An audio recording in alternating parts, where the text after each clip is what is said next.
नमस्कार प्रिय विद्यार्थियों, स्वागत है आपका वीकेएस फिजिक्स एकेडमी में। आज हम बीएससी बीएड फोर्थ ईयर के विद्यार्थियों के लिए इम्पोर्टेंट क्वेश्चन की वीडियो अपलोड कर रहे हैं, जिनका फिजिक्स का एक ही पेपर लगता है, atomic physics, molecular and nuclear physics का। एटॉमिक और मॉलिक्यूलर फिजिक्स की 2 यूनिट लगती हैं और न्यूक्लियर फिजिक्स की 3 यूनिट लगती हैं।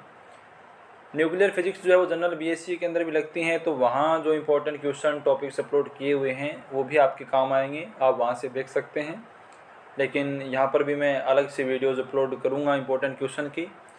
आज मैं आपको एटॉमिक और मॉलिक्यूलर फिजिक्स की इम्पोर्टेंट क्वेश्चंस की वीडियो प्रोवाइड करवा रहा हूँ, जिससे कि आपकी ये यूनिट बिल्कुल तैयार हो जाएंगी और निश्चित तौर पर इनसे बाहर आपका पेपर नहीं जाएगा। ये क्वेश्चन अगर आप तैयार कर लेंगे तो आपका जो पेपर है 100% ये 2 यूनिट के लिए तैयार हो जाएगा।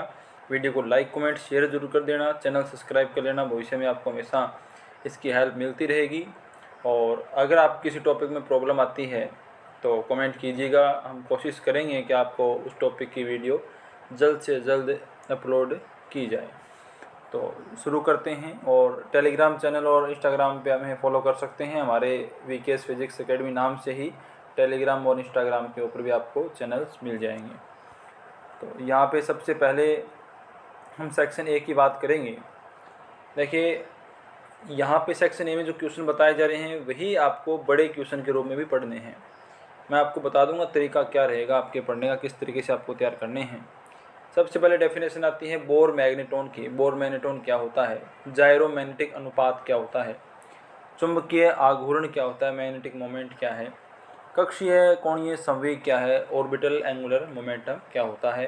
मतलब इनके बारे में थोड़ी सी आपको जानकारी होनी चाहिए एक एक नंबर के क्वेश्चन के लिए। क्वांटीकरण क्या होता है, आकाशीय क्वांटीकरण किसे कहते हैं, स्पेस क्वांटीकरण किसे कहते हैं, इलेक्ट्रॉन प्रचक्रण, इलेक्ट्रॉन स्पिन क्या होती है, उसे क्या क्या इफेक्ट पड़ता है। इसके अलावा प्रचक्रण कक्षा युग्मन क्या होता है, सूक्ष्म संरचना फाइन स्ट्रक्चर क्या होती हैं, काफ़ी इंपॉर्टेंट टर्म्स हैं। इसके अलावा स्टर्नगल प्रयोग जो है उसके उद्देश्य क्या थे, उसके निष्कर्ष क्या थे। ये आपका सेक्शन बी या सी में भी आ सकता है बड़े क्वेश्चन के रूप में, लेकिन अगर ये सेक्शन ए में आता है तो इसी तरीके से इसको पूछा जाएगा कि ये किसके लिए किया गया, इसके उद्देश्य क्या थे, इसके निष्कर्ष क्या निकले, इस प्रकार से। इसी प्रकार एक वेरी मोस्ट इम्पॉर्टेंट हमारा प्रयोग और होता है फ्रैंक हर्ट्ज प्रयोग जो है। फ्रैंक हर्ट्ज प्रयोग जो है वो विविक्त ऊर्जा स्तरों की गणना करने के लिए उपयोग में लिया जाता है।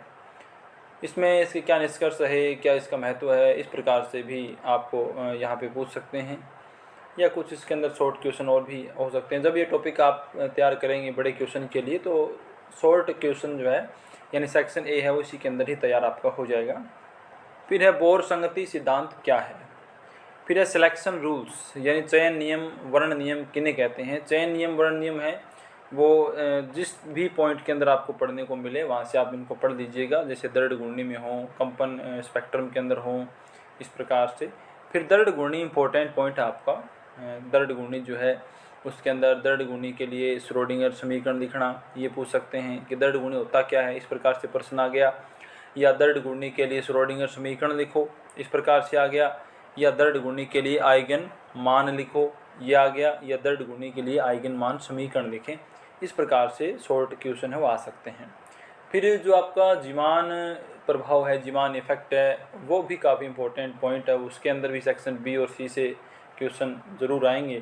तो सेक्शन ए के लिए वहाँ से क्वेश्चन इस प्रकार से बनते हैं कि जीवानी विपाटन क्या होता है, जीवानी प्रभाव, जीवान प्रभाव क्या होता है, स्टोक्स और प्रति स्टोक्स यानी स्टोक्स और एंटी स्टोक्स लाइंस किन्हें कहते हैं, क्या होता है, रमन प्रभाव क्या है।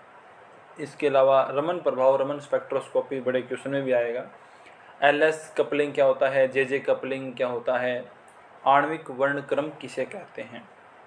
ये कुछ शॉर्ट क्वेश्चंस हैं जो सेक्शन ए में आपको इन एटॉमिक और मॉलिक्यूलर की जो 2 यूनिट है वहाँ से पूछे जा सकते हैं, और इनसे बाहर क्वेश्चन है वो नहीं बनेंगे, इतना मुझे पूरा विश्वास है। इनसे ही आपके क्वेश्चन है वो कवर हो जाएंगे। बाकी आगे के यूनिट्स के वीडियो की मैं अपलोड कर दूंगा जल्द ही, तब तक आप इनको तैयार कर लीजिएगा। फिर हम बात करें सेक्शन बी और सी की। तो सेक्शन बी और सी के अंदर यहाँ पर आप देखिए, मैं कंबाइंड रूप से बी और सी में क्वेश्चन बता रहा हूँ। मतलब ये क्वेश्चन आपको तैयार करने हैं, भले ही इनको सी में पूछ लें या बी में पूछ लें, आपको इससे मतलब नहीं है। आपको उन टॉपिक्स को तैयार करना है, वो आपके एग्ज़ाम में आपको पेपर में मिल जाएंगे। सबसे पहले फ्रैंक हर्ट्ज़ प्रयोग आपका फ्रैंक हर्ट्ज़ प्रयोग है, उसको अगर शॉर्ट में पूछा जाए तो बी में दे सकते हैं और डिटेल से पूछा जाए तो सेक्शन सी में दे सकते हैं। आपको तैयार पूरा ही करना पड़ेगा।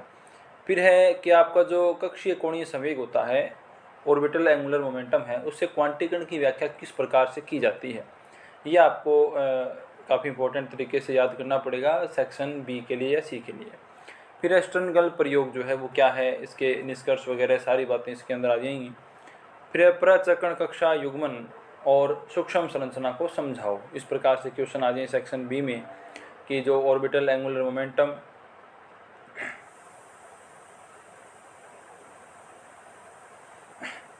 इसके बाद दृढ़ घूर्णी के लिए आइगन वैल्यू और आइगन फलन ज्ञात करना। मतलब ये सीधा फलन होता क्या है, वैल्यू होती क्या है, ये तो डायरेक्ट सेक्शन आपको ए में पूछेंगे, लेकिन इसको पूरा डिटेल से एक्सप्लेन करना, पूरा डेरिवेशन करना, ये सेक्शन बी या सी में दृढ़ घूर्णी के लिए पूछा जा सकता है।